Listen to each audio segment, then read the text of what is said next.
くそれが使命さその正義呼び覚ませ命をかけて熱い風受け止めろ永遠にが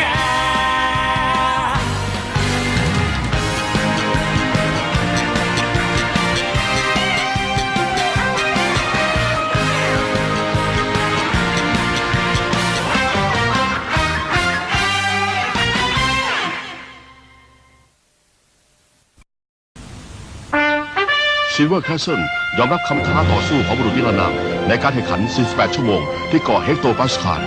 แต่บุรุษนิรนามก็โกงทุกวิถีทางโดยสับเปลี่ยนตัวนักกีฬาที่ลงแข่งได้ตลอดทั้งที่ฝ่ายซิลเวอร์แคสเซิลใช้ตัวเดิมตลอดเพียง 7 คนเท่านั้นเองแล้วสมาชิกในทีมยังต้องเสียสละตัวเองไปทีละคนเริ่มตั้งแต่ GZ ท็อปจอยบูลอาร์เมอร์และตามด้วยคนอื่นอีกหลายคน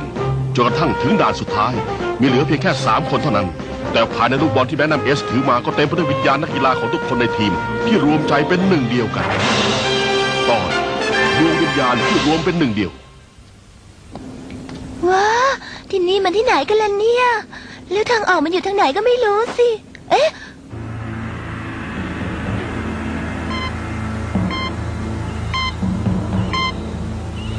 นึกไม่ถึงเลยนะว่าพวกมันจะผ่านมาถึงด่านสุดท้ายได้ใครเนี่ยบุรุษนิรนามเหรอเดี๋ยวก่อนสินี่มันอะไรล่ะคุณเซกานี่นะแล้วจะทำไมกันล่ะก็เซกากิราชิมีอะไรอีกล่ะพ่อเหรอโอ้โถเฮ้ยเธอได้วุ่นวายไปหมดเลยอยู่เงียบๆหน่อยได้มะมันอยู่ที่นั่นแล้วใช่ไหมเซกาใช่สิงั้นส่งมาให้ฉันเลยสิคงไม่ได้หรอกมั้งพ่อตอนนี้เขาเป็นเหยื่อของผมนะอะไรกันเนี่ยมันไม่ใช่หุ่นยนต์ที่แกจะทำอะไรมันได้ง่ายๆหรอกนะทำได้หรือไม่ได้ผมเป็นคนตัดสินใจไม่ใช่พ่ออะไรกันเนี่ยสรุปแล้วพวกเราโดนหลอกมานะสิน้อยแน่ทำอย่างกับพวกเราเป็นเด็กปัญญาอ่อนอย่างนั้นแหละจะพวกบ้านี่เห็นเราเป็นอะไรไปฮะลูลี่อย่าพูดจาหยาบคายอย่างนั้นสิลูกปลอดภัยดีใช่ไหมคุณพ่อยังไม่ตายจริงๆแล้วเนี่ยริคาโดกินโจก็ยังไม่ตายสิไม่เชื่อสายตาตัวเองหรือไงอิโรชิสำหรับแกแล้วนี่ฉันอาจจะเป็นแค่วิญญาณก็ได้เหรอ ถึงจะเห็นตัวแต่ก็จับต้องไม่ได้งั้นเหรอนั่นน่ะสิถึงอยากจะมาจับตัวฉันใจแทบขาดก็ไม่มีทางทำได้หรอกแต่แกเป็นบุคคลที่จำเป็นสำหรับฉันต้องขอโทษสำหรับเรื่องคราวนั้นด้วยกลับมาทำงานกับฉันอีกได้ไหมล่ะที่แล้วมาฉันให้อภัยทุกอย่างจะเอายังไงกันดีนะแต่ว่าฉันก็พอใจกับชีวิตตอนนี้ดีอยู่แล้วนี่แล้วก็ไม่เคยคิดอยากจะกลับไปร่วมงานกับแกอีกหรอกยังเหมือนเดิมทุกอย่างเลยนะไม่เปลี่ยนไปเลยแกเองก็เหมือนกันงั้นแบบนี้เราคงจะร่วมงานกันไม่ได้หรอมั้งไม่ได้งั้นเหรอยังไม่เปลี่ยนไปเลยนะนิสัยนี่เป็นห้องควบคุมของฉันนะอย่าเข้ามาวุ่นวายกันแบบนี้ได้ไหมฉันจะต้องวางแผนจัดการกับพวกนั้นเองนะจะบอกให้รู้แล้วล่ะนะไปดูต่อไปกันแล้วกันว่าคนที่เหลือรอดคนสุดท้ายน่ะมันจะเป็นใครคอยดูอยู่แล้วล่ะเรียกผมนะครับท่านกิโรชิ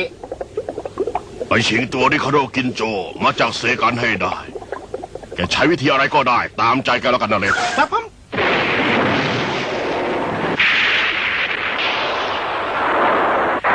อ้าวดูสิไม่มีใครอยู่เลยนี่おかしい先行しているはずなのにเกิดอะไรขึ้นหรือเปล่านะเอาเบรกแม็กนัมเอสลุงมักเกิดบาดเจ็บซะแล้วล่ะฮะในช่างใหญ่น่ะเหรอไม่ต้องโวยวายไปหรอกนะฉันไม่เป็นอะไรมากมายสักหน่อยในช่างใหญ่ไม่เป็นอะไรได้นะครับในช่างใหญ่ไม่ต้องมาทำหน้าสมเพชฉันอย่างนั้นได้หรือเปล่ารีบเข้าไปเถอะเราไม่มีเวลาขืนจักช้าเดี๋ยวมันก็ไม่ทันการหรอกนะแต่ว่านายช่างใหญ่ครับเจ็บขนาดนี้คงจะไม่ไหวนะฮะให้พวกผมทำแทนก็แล้วกันได้ยังไงกันงานสอบแซมคราวนี้มันไม่เหมือนกับที่เคยให้ช่วยทุกครั้งนะจะบอกให้แต่ผมดูนายช่างใหญ่ทำงานอยู่ทุกวันนะฮะ ผมรู้แล้วว่าจะทำยังไงนะ ฉันขอบใจที่พวกเธออยากจะช่วย แต่นี่มาเป็นงานของทีม ช่วยเข้าใจตามนี้ด้วย แต่พวกเราก็เป็นสมาชิกในทีมซิวะคาสเซิลเหมือนกันนะฮะ เพราะอย่างนี้ยังไงล่ะ เราถึงได้ติดตามมาจนถึงที่นี่ด้วยนะ เราก็เห็นในช่างใหญ่ทำงานทุกวันทำไมจะจำไม่ได้ล่ะผมจำได้นะฮะ ให้ผมช่วยเถอะนะครับ พวกผมก็เป็นหนึ่งในซิวะคาสเซิลเหมือนกันไม่ใช่เหรอฮะ ขอร้องเลยค่ะในช่างใหญ่ นะฮะในช่างให ได้ ญ่ โปรดเถอะครับ ให้พวกผมทำเถอะนะฮะ โอ้โหนี่พวกเธอเหมือน นายช่างใหญ่ครับ ให้พวกฮิโรชิเขาทำเถอะครับนายช่างใหญ่ แต่ว่า ไม่เป็นไรหรอกครับนายช่างใหญ่ เชื่อเถอะครับ เขาก็เป็นส่วนหนึ่งของซิลเวอร์แคสเซิลเหมือนกันแหละครับ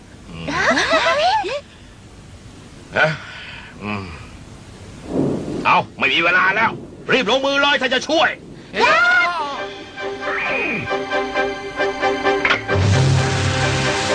มิสเคนอันนี้จ้ะ ขอบใจมาก แล้วครับแล้วครับแล้วครับ เสร็จแล้วล่ะแมกนัมเอส ขอบใจมากนะฮิโรชิ อ้าวแนะนำเอสนี่น้ำมันพิเศษ ขอบใจมากจ้ะ เด็กพวกนี้เอาเรื่องไม่เบาเหมือนกันนะเนี่ย ในช่างใหญ่ทางนั้นเป็นยังไงบ้าง ไม่มีเวลาแล้ว ออกเดินทางต่อได้แล้วนะ ถึงจะไม่สมบูรณ์100%แต่ก็เปลี่ยนชิ้นส่วนที่เสื่อมใหม่หมดแล้วนะ นั่นเลย นายช่างใหญ่ครับ แมกนัมเอส ไม่เป็นไรนะครับ ตอนนี้เราพร้อมจะแข่งต่อแล้วครับ ดี ไม่เป็นไรแน่นะแม็กนัม ครับ สบายมากครับ เราสู้ได้อยู่นะ สมาชิกในทีมเราถูกกำจัดไปหลายคนก่อนในฐานะโค้ชฉันคงยอมให้พวกนายถอนตัวยอมแพ้ไม่ได้ โค้ชครับ ที่จริงที่อยากจะพูดให้กำลังใจพวกนายให้มากกว่านี้แต่นี้ฉันพูดได้แค่ว่าพยายามไปถึงที่สุดก็แล้วกันนะครับ ผม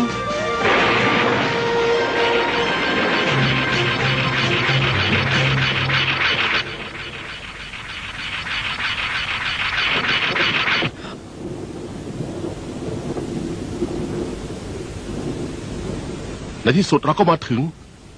นั่นไงล่ะ เส้นชัยของเรา มากันแล้วเหรอขอชมจากใจจริงเลยว่าพวกแกเก่งมากที่มาถึงที่นี่ได้แต่ก็คงได้แค่นี้แหละริคาร์โดฐานสุดท้ายแล้วตัวซิลเวอร์แคสเซิลจะถูกกำจัดที่นี่แล้วไปดูให้ดีๆกันแล้วกัน มันก็ยังไม่แน่หรอก ยังลบหน้า บุกรวดเดียวถึงประตูเลยก็แล้วกันนะพวกเรา ลง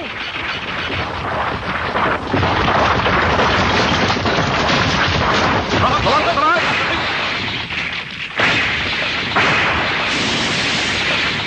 อะไรนะ พวกเรารอแกเสมื่อยเลยนะซิลเวอร์แคสเซิล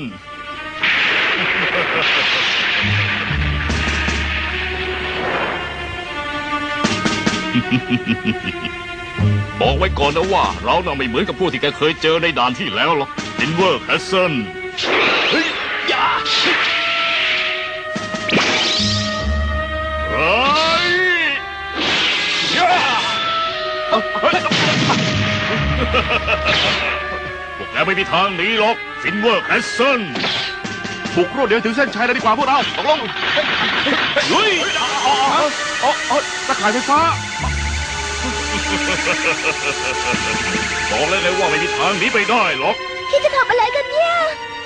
แอนเทนนิสเดดแมทนี่ก็แล้วเอาแล้วนะเฮ้ยลูกตบกังหันมหาการ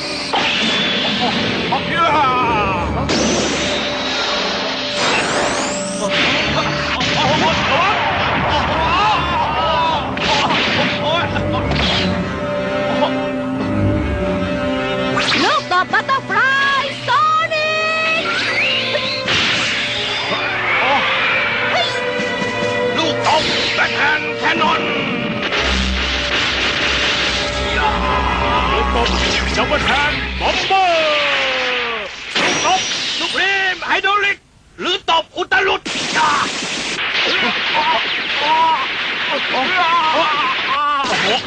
ต้องหลุดจริง หยุดนะ แบบนี้ก็ไม่ได้ว่าการแข่งขันแล้วโหดร้ายที่สุด แล้วจะทำไมเหรอ นี่แหละการแข่งขันตามแบบฉบับของมนุษย์นิรนามอย่างฉันล่ะแต่คิดว่าวิธีของฉันมันไม่ถูกต้อง ก็ต้องฝ่าด่านของฉันไปให้ได้สิ พอสักทีเถอะ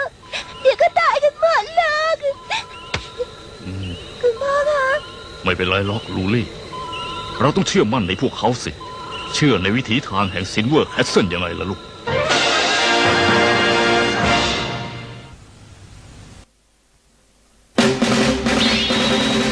ライアン・リーガー ว่ายังไงแล้ว ไม่สู้แล้วเหรอซินเวอร์แฮสเซน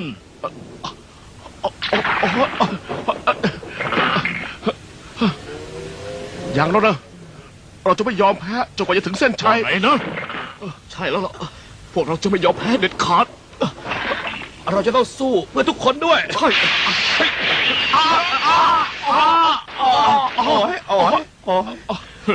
นี่มัน ไม่ไหวเลยนะแค่นี้พวกแกก็ยังทนไม่ไหวซะแล้วหน่อยแน่แล้วมันคืออะไรกันแน่ล่ะเฮอริเคนไฟฟ้าพลังสูงยังไงล่ะถ้าหมดเวลา 48 ชั่วโมงตามกำหนดแล้ว มันจะสร้างพายุไฟฟ้าไปทั่วเกาะจากนั้นมันก็จะทำลายวงจรของหุ่นนักกีฬาทุกตัวให้กลายเป็นเศษเหล็กทันทีเลยยังไงล่ะทำไมนะ พลาดที่สุด แล้วพวกแกก็ตายด้วยสิ สำหรับพวกเราแล้วเดี๋ยวเขาก็ซ่อมให้เราเอง เอาแล้วนะ ลูกตบบัตเตอร์ฟลายโซเลนจ้า เอาโบนะไอ้ลำเอสเฮ้ย อ้าววินดี้วินดี้วินดี้ทำใจดีไว้วินดี้วินดี้ แมกนัมนายอยู่ไหนนะแมกนัม วินดี้เซนเซอร์ของนายถูกทำลายแล้วเหรอเนี่ย นั่นเหรอฉันถึงขยับตัวไม่ได้เลย อ๋อวินดี้ ลูกตบดับเบิลแทนบอมเบอร์ ฉันไม่ยอมแพ้หรอกเอามาเลย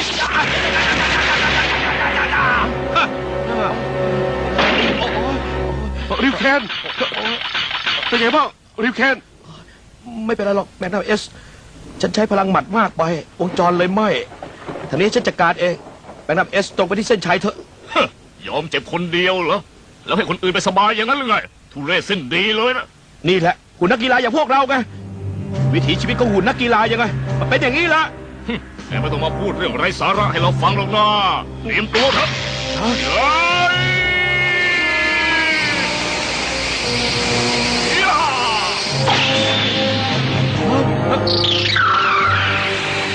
ย่า พลังหมัดสะพานฟ้า อะไรนะ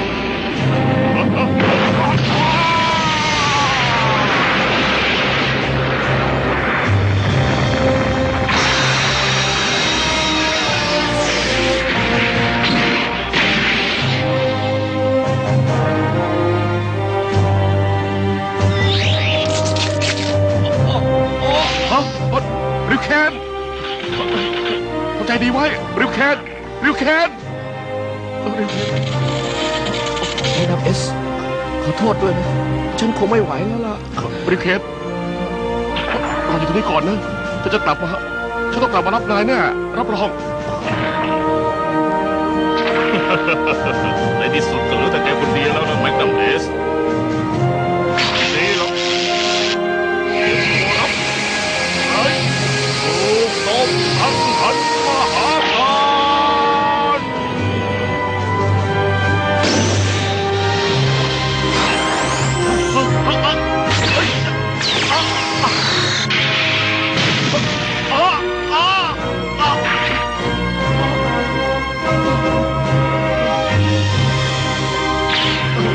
วาระสุดท้ายของแกมาถึงแล้วลูกตบทั้งหันเฮ้ยมหาการ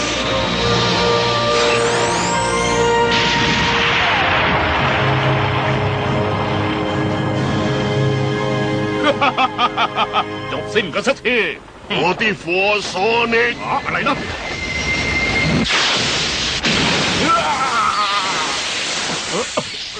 ตะข่ายเหล็กไหลของเรา ทีมซิเวอร์คาสเซิลขอเปลี่ยนตัวมั่ง ว่า สิ ไงนะ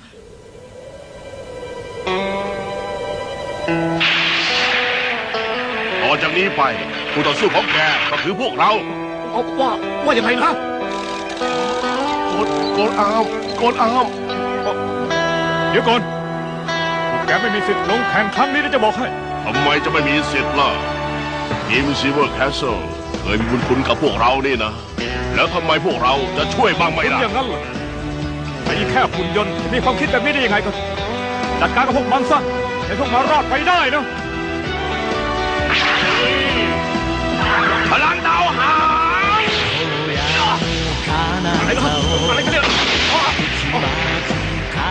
พวกเราขอเป็นผู้ต่อสู้ของแกด้วยคนสิ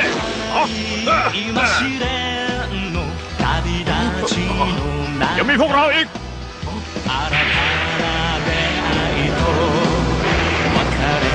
พลังของเรายังเต็มเปี่ยมเลยด้วยพวกแก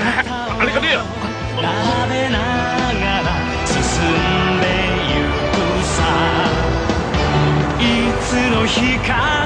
ให้พวกเราร่วมต่อสู้ด้วยซิ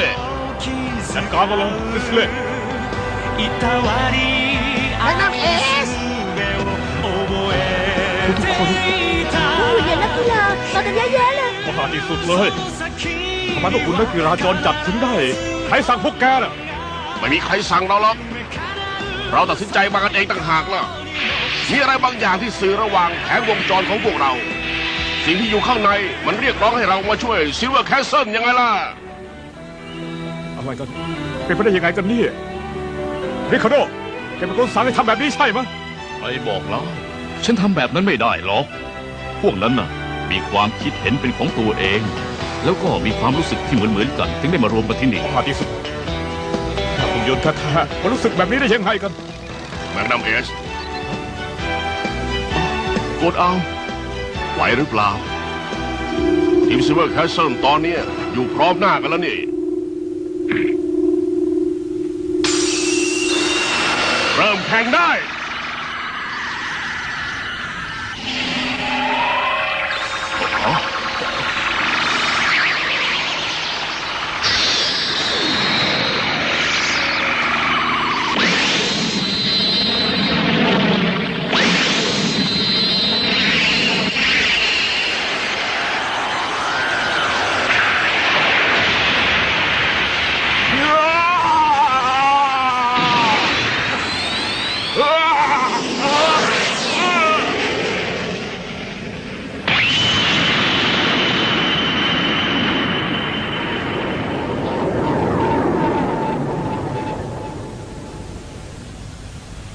พวกเราชนะแล้วเหรอเนี่ย ใช่แล้วแมกนัมเอส ชัยโยยูเฮ้ยโยเราชนะแล้ว เฮ้ยโยหัวใจที่สื่อถึงกันอย่างนั้นนี่เราแพ้สิ่งที่ไม่มีตัวตนเหรอเนี่ย ตอนนี้แกอาจจะยังไม่เข้าใจก็ได้นะแต่นี่คือความจริงแกต้องเข้าใจสักวันหนึ่งแน่ รู้แพ้ชนะกันแล้วล่ะใช่ไหมคราวนี้เราจะได้สู้กับซิลเวอร์แคสเซิลในเวิร์ลทัวร์ได้แล้วสินะ หมายความว่ายังไงกันล่ะ ในเวิร์ลทัวร์ยังมีทีมของฉันอยู่อีกเยอะแยะเลย ฉันส่งหุ่นนักกีฬาใหม่ๆ ไปไว้ในทีมที่จะลงแข่งไว้เรียบร้อยแล้วล่ะ ๆหุ่นนักกีฬาใหม่ๆเหรอ ใช่แล้ว เป็นหุ่นนักกีฬาที่เก่งกว่าทีมซิลเวอร์ฟอนเทียซะอีกนะซีบอกให้ ฮะหรือว่าจะ มียานบินใกล้เข้ามาแล้ว มียานบินใกล้เข้ามาแล้ว อืม ฮะยานอวกาศของพวกดาร์กเหรอจะกิโรชิยังไม่เลิกราอีกนะเนี่ย หนีไปจากซีบ็อกซ์ซะสิ ฮะ จากตรงนั้นน่ะจะไปถึงชายฝั่งได้ไม่ยากแล้วนะ รีบไปสิ เดี๋ยวพ่อก็ตามมาทันหรอก คุณเซเกอร์ ขอบใจมากนะ ไปเถอะลูลี่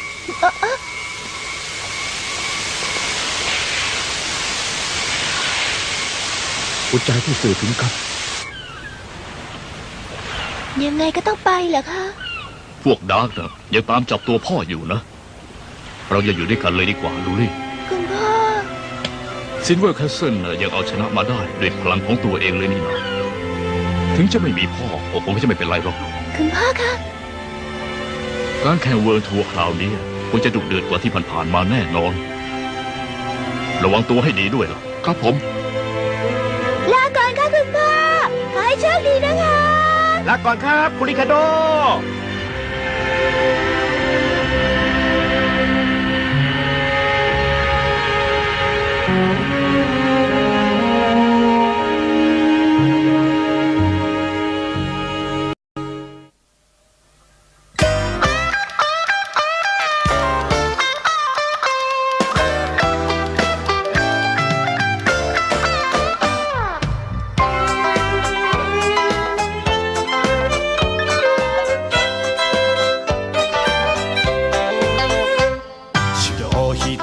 筋剣の道一途な極み重労た不安な心をその腕でなぎ倒すよ無天騒動迷いを知らない生き様を示すのさ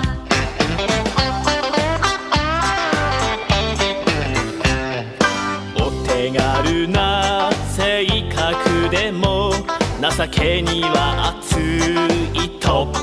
女医より高く飛び続ける視線釘付けジャンプ力心を一つに今我らアイアンリーが